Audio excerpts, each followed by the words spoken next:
दोस्तों नमस्ते। मैं आज आपको कांग्रेस नेता और राहुल गांधी इनकी एक कहानी बताने, दिखाने और कुछ चीज़ें उजागर करने जा रहा हूं।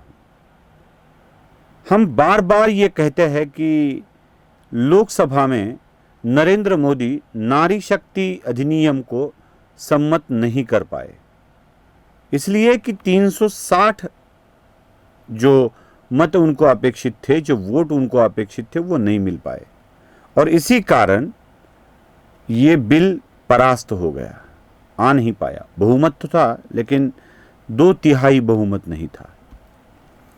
अब मोदी जब ये विधेयक लाते हैं तो उनको कांग्रेस की इस फितरत का पता होता है, लेकिन कांग्रेस वाले किस तरह से सभागृह के बाहर बात करते थे, कांग्रेस वालों की छोड़ दीजिए, कांग्रेस को चलाने वाले नेता राहुल गांधी भी किस तरह की बातें करते थे, ये सुन लीजिए। बड़ी बड़ी बातें करती हैं।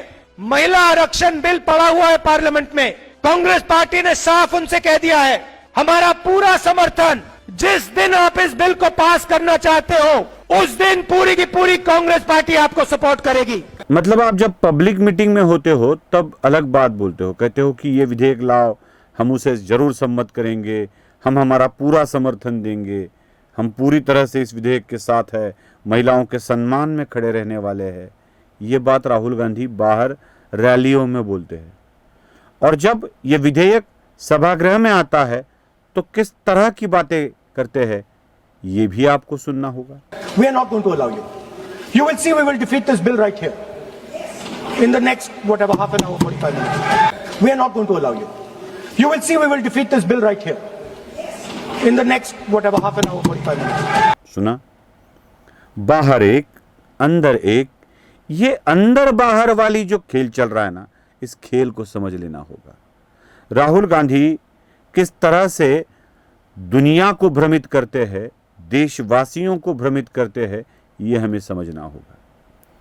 कहानी यहीं पर खत्म नहीं होती, ये कितने सीरियस है, कितने गंभीर है, इसको भी जरा हमें समझ लेना है। ये जब लोकसभा में बहुत ही महत्वपूर्ण विषयों पर चर्चा हो रही होती है, बहुत ही महत्वपूर्ण विषयों पर, तब कांग्रेस के सांसद किन बातों में उलझे हुए होते हैं, क्या कर रहे होते हैं, ये भी समझ लेना होगा। उससे पहले मैं आपको बता दूं कि कांग्रेस राष्ट्रीय स्वयंसेवक संघ पर ये कांग्रेसी अलग अलग गंदे गंदे आरोप लगाते हैं, बहुत ही गंदे गंदे आरोप लगाते हैं। होमोसेक्सुअल से लेके और भी कुछ आरोप संघ पर लगा दिए गए हैं। मैं उन आरोपों का स्पष्टीकरण तो नहीं करूंगा क्योंकि ज़रूरत ही नहीं है। सांच को आँच नहीं होती, सोने को अपनी चमक दिखाकर अपने सोने होने का प्रमाण देना नहीं पड़ता। सोना अपने आप निखर आता है, पता चलता है। लेकिन कांग्रेस वाले 2 सांसद लोकसभा में जब डिबेट हो रही होती है तो कितने गंभीर होते हैं। बात तो यहाँ तक है कि इन्हीं की एक महिला सांसद इस पर अपने विचार रख रही है और तब इनके नयन मटक्का की जगह हस्तकलाएं कैसी हो रही है, जरा इसको देख लीजिए।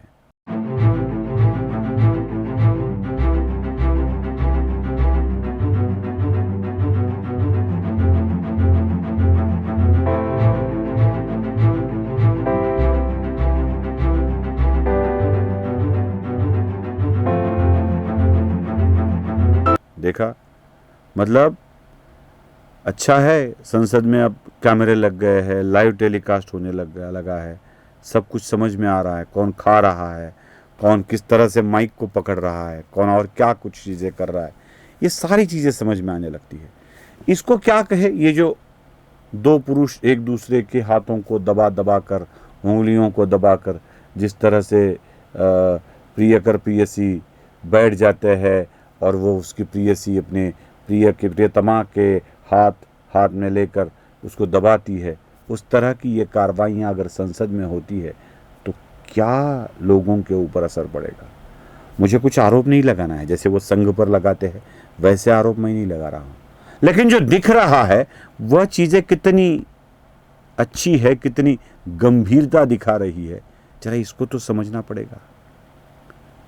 ये ऑर्गेज़म पर आ गए हैं, बहुत ही अपने आप को खुश महसूस कर रहे हैं, तृप्ति का, काम तृप्ति का अनुभव ले रहे हैं कांग्रेस लोग। जो एक पराजय हुआ मोदी का, एक पराजय, और वह भी जानबूझकर हुआ है, इसको जरा ठीक से समझना होगा और हमें इस बात का अपने आप को यकीन दिलाना होगा कि ये सभागृह में कितने गंभीर होते हैं, कितने सच्चे होते हैं। नमस्ते। जागृतीचा विधायक बुरुज, हेडलाईन्स न्यूज।